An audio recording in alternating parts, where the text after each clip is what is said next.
Welcome back and welcome to section 6, exporting data for later retrieval with streams. Welcome to video 1, understanding DynamoDB streams as a mechanism for changed data capture. So we already know DynamoDB is a really great place to store application data. It's cheap, it's fast, it's really easy to scale, almost infinite scale, while being extremely fast and pretty flexible as well in terms of query patterns. But what if we want to use DynamoDB as a data source? For example, to seed a data warehouse or a data lake. Now, it's pretty common in business intelligence type use cases to need to join data from multiple application databases in a centralized store, commonly known as a data warehouse.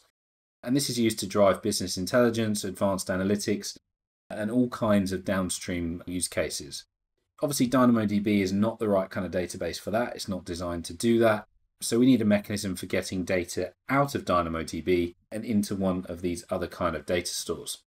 This is where DynamoDB streams come in. So DynamoDB streams provides a time-ordered sequence of item-level changes in any given DynamoDB table. Changes are deduplicated and immediately available for downstream consumption. And other databases, Oracle, IBM, etc., refer to this functionality as Change Data Capture, or CDC, and it's basically a way of making your application database an event source. So some typical use cases for streams, we might want to replicate changes across different regions. Now, as we know, this feature is built into global tables, but global tables actually was built on top of DynamoDB streams. DynamoDB streams can be used, or rather downstream sources can be used for calculating metrics, performing aggregations on DynamoDB data, etc. Remember, of course, that DynamoDB can't aggregate data itself. So if you have a use case that requires this, and there are lots of use cases that would require this, you need to first load the data somewhere else. Perhaps you want to notify a downstream system asynchronously that an update has occurred to a particular record. For example, if a customer signs up to your system, you might want to asynchronously trigger a welcome email based on your DynamoDB source data. Now, one of the really big features of DynamoDB streams is that it can be used to trigger a Lambda function. And of course, if we can trigger a Lambda function, we can do pretty much anything that we can dream of.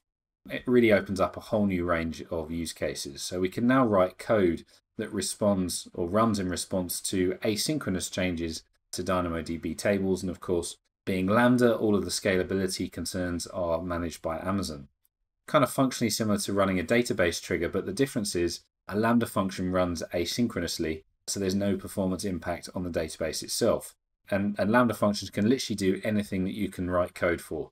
Copying data to S3, sending an email, sending an SMS, or if you really want, turning on your lights at home. So simple example, let's say we wanted to send an email each time a new entry hits DynamoDB. And in this example, we're capturing doggy barks in a DynamoDB table. Bit of a fun example, and sending an email each time a new bark hits that table. So we have some process that writes items to the bark table, which is obviously a DynamoDB table. We create a DynamoDB stream for that table. We subscribe a Lambda function to that called the push new bark function, for example. That DynamoDB function gets invoked each time a new event hits that DynamoDB stream. And of course, a new event hits that DynamoDB stream each time a write operation occurs to that DynamoDB table.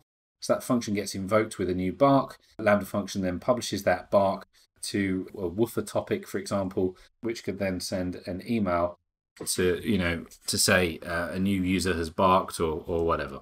So that's everything I wanted to send you in this video.